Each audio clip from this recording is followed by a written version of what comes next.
Estamos iniciando mais um programa Cultura e Saúde e hoje estaremos falando um pouco sobre a pediatria. O nosso convidado é o meu amigo Dr. Fauzi Elias Maluf Filho. Olá, Dr. Fauzi, como vai? É um prazer tê-lo aqui comigo para a gente falar um pouco sobre esse tema tão importante na saúde do brasileiro. Primeiramente, gostaria de agradecê-lo por ter atendido o nosso convite. Primeiramente, Dr. Fauzi, eu gostaria que o senhor explicasse aos nossos amigos telespectadores, de uma forma um pouco genérica, digamos assim, conceituando a pediatria, a importância do acompanhamento da criança desde o nascimento, as consultas da puericultura, o que é a puericultura e até quando a criança deve ser atendida por um pediatra. A pediatria, atualmente, ela se divide já em subespecialidades, tá? Você tem o pediatra geral, mas hoje você já tem o neonatologista, que é aquele que cuida só do recém-nascido, principalmente nas UTIs, nas unidades de terapia intensiva pediátrica. Você tem o intensivista, que trabalha nas UTIs pediátricas já das crianças maiores, e nas subespecialidades de cardiologia, de neurologia e todas as outras, tá? De um modo geral, né, a pediatria, você hoje não sempre, né, você trata a criança desde o nascimento, tá, até que ela entre na puberdade, que ela se torne já um adulto jovem, tá? A parte mais importante para mim da pediatria é a puericultura. O que é a puericultura? É você acompanhar a criança desde o nascimento, no seu primeiro ano de vida. Ali, você vai em consultas, no mínimo mensais, ou às vezes até com períodos menores, acompanhar todo o desenvolvimento dessa criança. Você vai estar em contato com a mãe, orientando desde a amamentação, da importância do aleitamento materno como única forma de alimento dessa criança até o 6º mês de vida. Né? Você vai estar orientando a mãe sobre os hábitos dessa criança que ela vai adquirindo. Em toda consulta, além de você ver na criança, então, o seu desenvolvimento ponto-estatural, ou seja, crescimento, ganho de peso, você vai estar vendo desenvolvimento neurológico dessa criança, desenvolvimento de sistema nervoso central através da medida de perímetro cefálico. Você vai estar detectando algumas alterações que podem surgir, principalmente as cardiopatias congênitas que surgem nesse primeiro período da vida, né? Doenças neurológicas. Então, a importância assim, das consultas serem mensais, no mínimo, para que qualquer problema desse detectado, você consiga atuar ou encaminhar para serviços especializados, tal, para que essa criança não venha sofrer no futuro algum problema dessa primeira fase da vida que tenha passado desapercebido. Por isso, essa importância. Tá? A gente tem visto demais aí na Sociedade Brasileira de Pediatria e suas afiliadas em campanhas assim, ferrenhas em prol do aleitamento materno, e mesmo assim, o que nós vemos hoje assim, de mães que desmamam precocemente seus filhos, né? E sabendo que isso vai causar um prejuízo futuro para essa criança, faltarão alguns nutrientes para essa criança, falta o carinho mãe, né, o contato mãe-filho. Tá? Hoje está se tornando uma coisa até impessoal a maternidade e a criação dos filhos por conta disso. Né? Alguns casos porque as mães trabalham, essas crianças precocemente vão para creches com leites artificiais e tal, e perde-se um pouco desse vínculo também. Tá? Outra coisa importante que a gente tem que falar também é o acompanhamento, inclusive, do calendário de vacinação. Nas consultas mensais, a gente tem pego, assim, por diversas vezes, as mães que simplesmente passam a data, esquecem da vacina, né? Ou por estarem muito atarefadas, ou às vezes até por desatenção. Então, o importante é que se faça essas consultas mensais, tal, com alguém que saiba, né, lidar com isso, tal, e que esteja atento a todos esses fatores que são importantes nesse período da vida. Bom, Fauzi, você tocou num assunto muito importante sobre os primeiros exames na puericultura, né?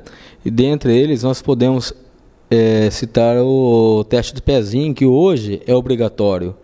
E muitas crianças acabam descobrindo aí, fazendo diagnóstico do hipotireoidismo, que se não for tratado a tempo, trará consequências gravíssimas na vida dessa criança, principalmente no desenvolvimento estatural, intelectual, cognitivo, emocional, enfim, uma série de fatores.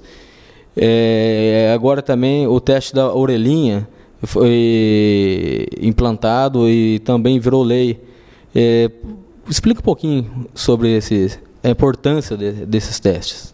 O primeiro deles foi o teste do pezinho, tá? Nesse teste você pega hoje o que é oferecido no serviço público, ele é um pouco mais restrito do que o que se oferece no atendimento dos convênios ou particulares, que é o ampliado. Mas assim, o principal, que são as hemoglobinopatias, tá? Que são algumas doenças do sangue, né? Principalmente da parte vermelha do sangue e tal, e que se você detectar, você vai estar já iniciando precocemente a prevenção para que essa criança não desenvolva anemias, que não são as anemias carenciais, que é essa mais comum, né, de todas as crianças por deficiência de ferro. O hipotireoidismo congênito, tá, que se não detectado precocemente tratado, vai acarretar problemas irreversíveis depois para essa criança, como você mesmo citou, né? Desenvolvimento de crescimento e principalmente intelectual, que depois é irreversível, né? Se você detectar numa idade mais avançada, já se tornou irreversível. Nós temos também agora a tripsina, então, que é da fibrose cística, que também é uma doença não tão comum, mas que pode levar inclusive à morte, e se você detectar, você tem como estar tratando precocemente. Tem o teste do olhinho e o teste da orelhinha, tá? O do olhinho é um exame simples feito lá no berçário mesmo, né? Logo depois do nascimento e tal, que é principalmente para catarata congênita, tá? Se você detecta precocemente isso, ele tem que ser feito assim, o que se preconiza é que se faça antes da alta, mas ele tem que ser feito pelo menos no primeiro mês de vida, que é quando ainda existe a possibilidade de tratamento e de cura. Depois disso, já essa criança provavelmente perderá a visão. E o da orelhinha, que é para detectar só a transmissão do som através do sistema auditivo. Tá? Também detectado que não tem, existem outros exames um pouco mais específicos e existe tratamento também para isso, para que essa criança depois não venha a sofrer no futuro, né? Porque assim, a criança aprende ouvindo, então se ela não ouve, ela não vai aprender fala, ela vai retardar tudo para ela. Tá? Então, são exames importantes e que hoje viraram lei e que têm que ser feitos na maternidade, tá?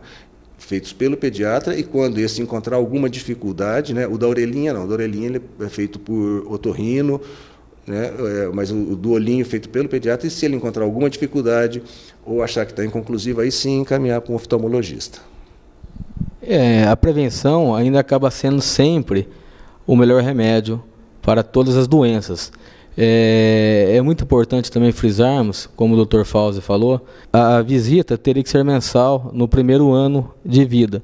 Após o primeiro ano, qual seria o período que a criança teria que visitar o pediatra, de quanto tempo, como uma consulta de rotina ou até mesmo para detectar se essa criança está evoluindo bem com o seu desenvolvimento natural?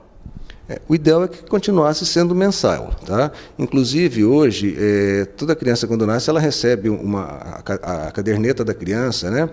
Que além de constar as vacinas que ela tomou, e tem os gráficos de ganho de peso, de crescimento de perímetro cefálico, que são as medidas importantes que a gente acompanha e tal, e esses gráficos, eles vão até os 5 anos de vida. Então, seria importante, assim, mensal, ou pelo menos que se fosse bimestral, essas visitas ao pediatra. Por quê? Porque qualquer desvio que estiver tendo nesse ganho, tá? Não é imperativo que a criança esteja sempre no limite máximo do gráfico. Ela pode estar lá no limite mínimo, mas se ela mantém aquele canal que a gente chama canal de crescimento, ela está sempre evoluindo naquele patamar, é uma criança que está bem. Ao passo que uma criança que às vezes está bem acima e de repente começa uma queda. Esse já é algum problema. Antes que a família vá perceber que a roupa está ficando larga ou que não está precisando comprar roupa nova porque não está crescendo e tal, se passar mensalmente ou bimestralmente no pediatra, for colocada na balança, for medida, tá? Nós vamos detectar que está tendo algum desvio e vamos procurar saber a causa. que pode ser as mais variadas possíveis, né? Desde das mais simples, as mais corriqueiras, mais comuns ou mais complexas. Mas sempre alguém vai estar vendo antes que se torne uma coisa mais difícil, antes que já traga um prejuízo maior para essa criança. Agora, em relação à alimentação, à parte nutricional da criança, muitas vezes as mães acabam deixando de amamentar precocemente a criança, porque fala que o leite é fraco ou que não produz o leite suficientemente para uma amamentação adequada. O leite materno é o melhor alimento que nós sabemos que existe, porque ali tem todos os anticorpos, os nutrientes que a criança precisa, fora o carinho que a mãe passa para o filho, como você mesmo acabou falando no início do nosso programa. Agora, como que é instituído a alimentação na criança, até que período que a mãe deve amamentar a criança, e como que deve ser introduzida a alimentação. Primeiro a gente começa com a papinha, com a frutinha raspada, até chegar à proteína. Fale um pouquinho sobre isso. O ideal é que seja a amamentação exclusiva ao seio materno, o leite materno, exclusiva até o 6º mês. Quanto ao período em que deve ser amamentado, não existe um tempo certo. Tá? É sabido já hoje que mães que amamentam por 2 anos o seu filho, ela diminui muito a chance dela, mãe, de ter câncer de mama e câncer de ovário. Então, quer dizer, ela, além de estar alimentando seu filho, ela está se protegendo. O leite materno sempre vai ser melhor do que qualquer outro leite para essa criança, aos 2 anos, ao 1 ano e meio, aos 3 anos de vida. Ele sempre é mais saudável do que outro leite. Tá?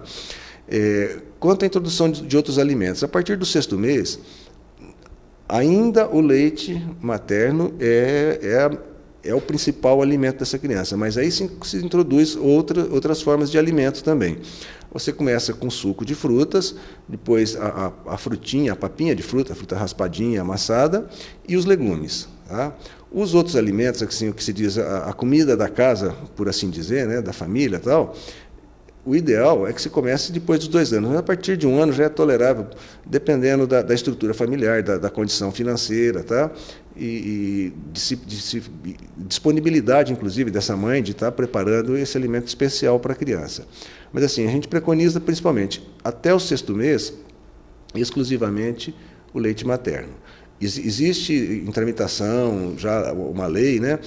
Muitas empresas já até adotaram hoje a licença maternidade de 6 meses. Para quê? Para que essas mães possam amamentar exclusivamente ao seio até o 6º mês de vida.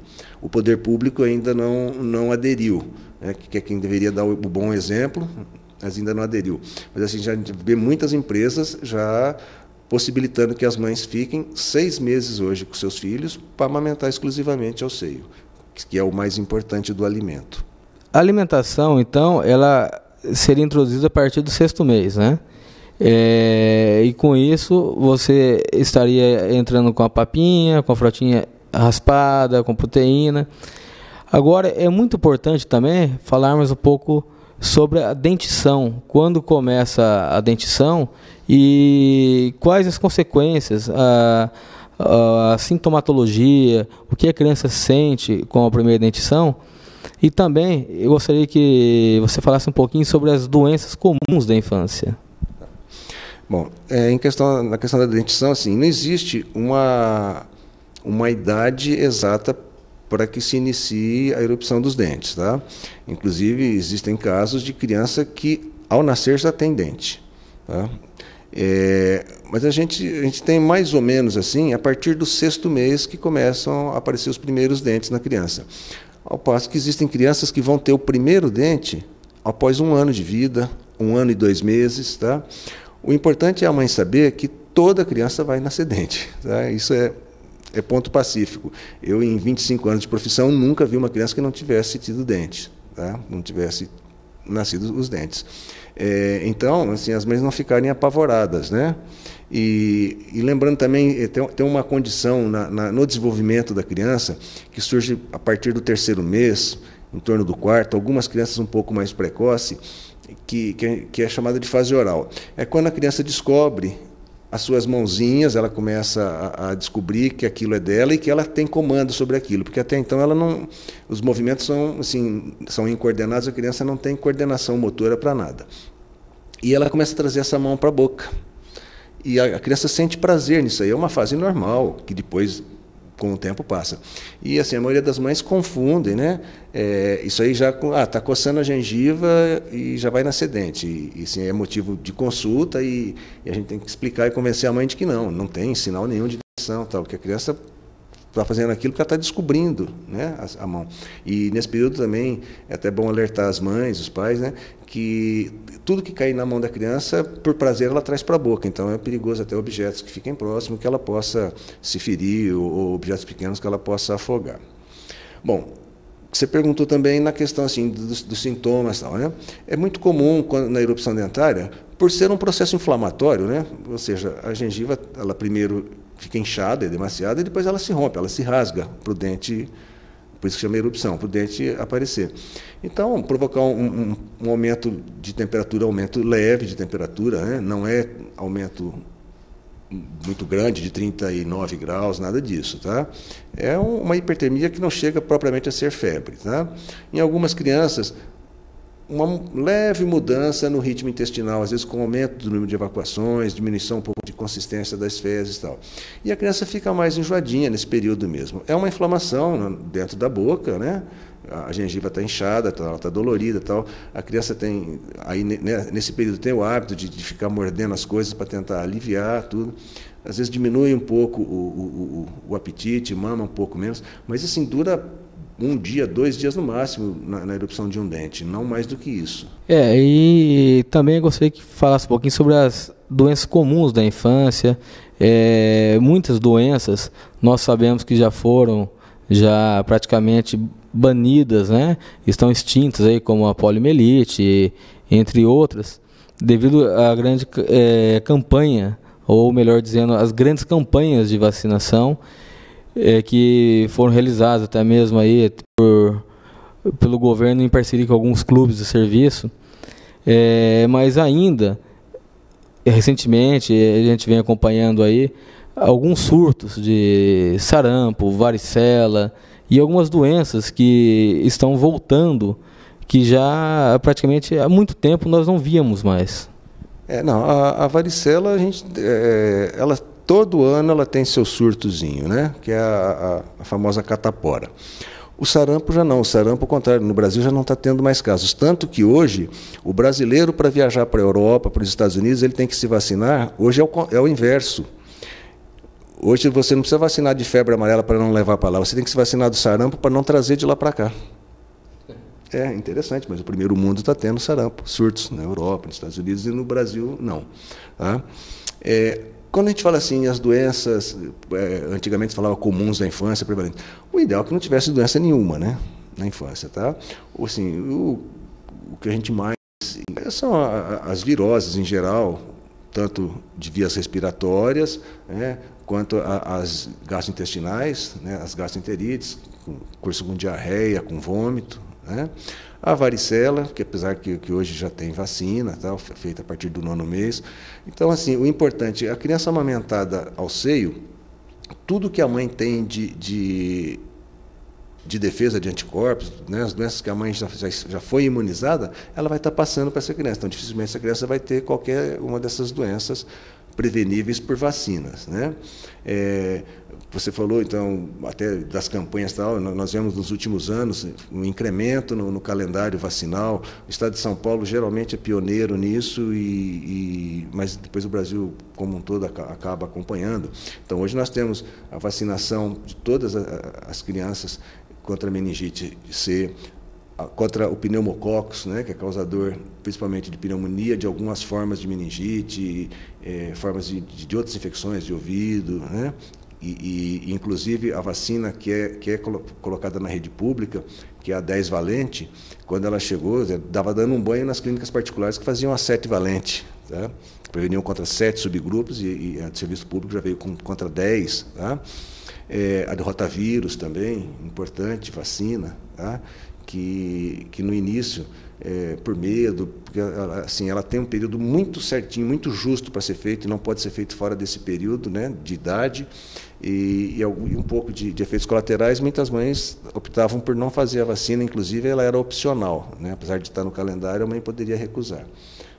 Mas, assim, de forma geral, o calendário vacinal é bom. É lógico que precisa, tudo que for prevenível por vacina é ótimo que se coloque para a população carente, né, que depois tem menos acesso até aos serviços de saúde.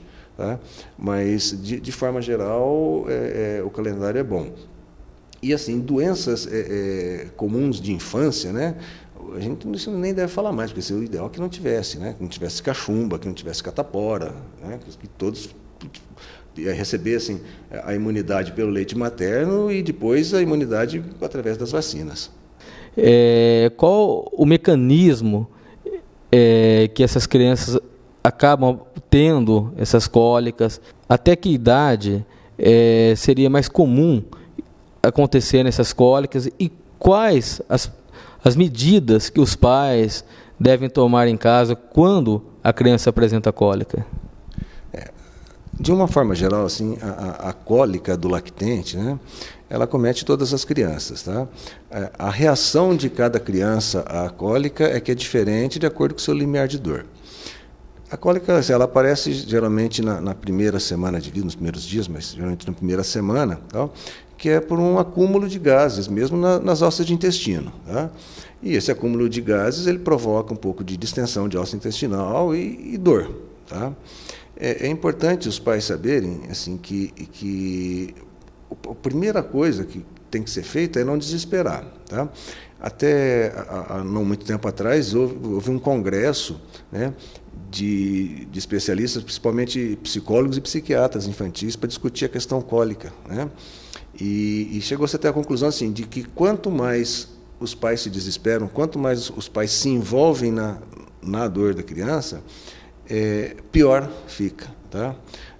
De alguma forma, essa criança capta também o desespero dos pais, o choro dos pais. Né? Então, o importante é saber que é um período que todas as crianças têm cólica, algumas choram mais, outras menos. Tá? E assim, algumas maneiras, então, a forma de posicionar a criança, tá? Quando está assim, com muito choro. Né?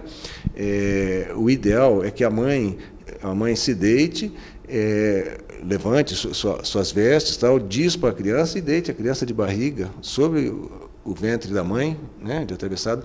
Então você vai estar fazendo o quê? Aquecendo aquela barriguinha, fazendo um pouco de compressão que ajuda, e principalmente o carinho da mãe, o cheirinho da mãe, né, o contato pele a pele. Tá? Existem alguns medicamentos hoje no mercado, a simeticona, que é o mais usado, tal, que ajuda a diminuir a tensão só na superfície dessas bolhas, diminuindo o tamanho e facilitando com que elas sejam eliminadas. Né? Aquelas famosas massagenzinhas na barriga, o movimento da perninha, como andar de bicicleta, tal, para ajudar a aliviar. Tá? Mas, assim, não existe hoje nenhum medicamento assim, que você diga 100% eficaz, esse aqui acaba com a cólica e pronto. Tá? Então, os pais devem saber que eles vão passar por esse período. Geralmente, essa cólica vai até o 3º mês, mais ou menos, de vida, ou às vezes se prolonga um pouquinho mais. Tá? E depois, eventualmente, um período ou outro, a criança pode apresentar um episódio ou dois. E interessante também, assim, estatisticamente, o horário, né, mais comum dessa cólica é começar às 9, 10 da noite, se estende até às 2, 3 da madrugada. E é realmente estatística, né? É o horário mais comum que acomete essa dor nessas crianças. Bom, Fauzi, agora mudando um pouquinho de assunto, nós vamos entrar num ponto um pouco polêmico que diz respeito à saúde pública, né? Nós estamos vivenciando, não só na nossa cidade, em Assis, ou na região, nas cidades circunvizinhas, o problema da falta do pediatra. Eu lembro quando eu me formei, a residência em pediatria era uma das mais concorridas. E recentemente, lendo matérias aí sobre residência médica, e por incrível que pareça, 40% dos médicos recém-formados acabam ficando sem residência por falta de número de vagas em residência médica. E o que vem acontecendo, a baixa procura hoje dos médicos recém-formados na área de pediatria, principalmente na residência médica. Tivemos uma notícia que no Ceará, se não me falha a memória, houve o fechamento de um serviço de residência médica na área da pediatria por falta de médicos residentes ou médicos que tivessem interesse de estar prestando a prova para a residência. Como você encara isso e por que isso vem acontecendo? Por que a pediatria, o médico pediatra hoje, ele está entrando em extinção? Principalmente no serviço público. Assis, quando eu cheguei em Assis, nós tínhamos na rede 13 pediatras em 1998. Hoje, com o passar dos anos, se não me falha a memória, nós só temos uma pediatra atendendo na rede pública. Por que isso vem acontecendo, Fauzi? Isso vem acontecendo gradativamente ao longo dos anos, né? Se você for ver há 20 anos atrás, 15 anos atrás, os pediatras correspondiam a mais de 15% do total de médicos do Brasil. Hoje corresponde a 9% do total de médicos. A pediatria ela é uma especialidade estritamente clínica, de consultório ou de serviço de emergência e, em alguns, e hoje, graças a Deus, em poucos casos, de internação. Então, a baixa remuneração tem desestimulado. O pediatra, ele é pediatra 24 horas por dia. Tá? Ele tem que estar com o telefone dele à disposição 24 horas por dia. Porque a mãe, quando tem alguma dúvida, até se pode dar uma gotinha de algum analgésico e quantas gotinhas ela vai ligar para o pediatra. Tá? Então, o pediatra hoje, ele vive exclusivamente de consulta, tá? E geralmente consultas com retorno. Raramente você vai atender uma consulta sem ter um retorno. Com o que hoje o serviço público paga para um pediatra, tá? Assim, o salário, se você for ver no serviço público, para cada área, para um determinado município, o salário é o mesmo. Só que a carga de trabalho é que é diferente, né? Hoje você vê nos municípios o centro de especialidades. No centro de especialidades vão algumas especialidades que atendem um menor número de pacientes, que dispõem de uma carga horária menor pelo salário igual ao do pediatra que vai atender lá nos postos de saúde com um número grande de pacientes. No consultório, a consulta pediátrica ela é tão demorada, ou às vezes até mais, do que muitas especialidades. Tá? As consultas de puericultura são demoradas. Toda criança em consultório, assim, a maioria não sabe explicar exatamente o que está sentindo, o que tem. Então, você tem que examiná-la como um todo. Né? Toda consulta envolve você pesar a criança, tá? Porque tudo é calculado em cima do peso. Então, assim, o que realmente está determinando a fuga das residências, e não é só a fuga das residências. Hoje, muitos pediatras, já com muito tempo de carreira, estão deixando a pediatria, fazendo especialização em outras áreas e fugindo da pediatria. Tá? É a questão realmente da remuneração. Você pega a maioria das especialidades, sempre tem algum procedimento a mais envolvendo na consulta. E esse procedimento a mais gera um ganho a mais, seja cobrado do paciente como particular ou do convênio. Na pediatria você não tem isso. Tá? Existe uma briga muito grande da Sociedade Brasileira de Pediatria, que principalmente em relação aos convênios, né, que se pague uma consulta de pré-natal. O que é uma consulta de pré-natal? Que a mãe venha fazer uma consulta antes do parto, tá? Para que o pediatra tenha um histórico dessa mãe. Muitas vezes a gente chega no hospital e vai tomar conhecimento de alguma coisa assim que o obstetra passa já na sala de parto. Você não conhece a mãe, não conhece o histórico dela, o histórico familiar, de doenças que tem na família. Então, algumas coisas você pode já se inteirando e já te ajudando ali no atendimento. Né? A outra briga grande também da sociedade é no pagamento diferenciado da consulta de puericultura, que é uma consulta mais demorada. Tá? E que geralmente gera um retorno. A mãe não se contenta, somente nos primeiros 3, 4 meses, ela não se contenta de vir a cada 30 dias. Ela volta antes, por qualquer dúvida. Então, o que acontece hoje é isso, está todo mundo fugindo. Né? Tem uma matéria muito interessante aqui na internet, tal, falando sobre isso, falando sobre o que você falou aí de fechamento de muitas vagas de residência de pediatria, né? E explicando o porquê disso aí, né? O relato de um pediatra, aos 37 anos, fez residência para radiologia e mudou de profissão. E depois ele dá o depoimento, que ele falou assim, hoje eu ganho um pouco mais, trabalhando muito menos, eu sei a hora de sair de casa, eu sei a hora de chegar em casa. Né? O pediatra não sabe a hora de sair e a hora de chegar. Tá? E mesmo estando em casa, ele tem que estar à disposição. Né?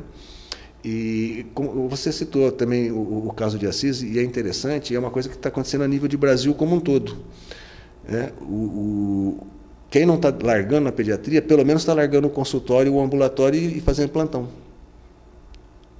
Você vê hoje em Assis, você falou só tem uma na rede pública, mas tem muitos fazendo plantão, nas UTIs. Né?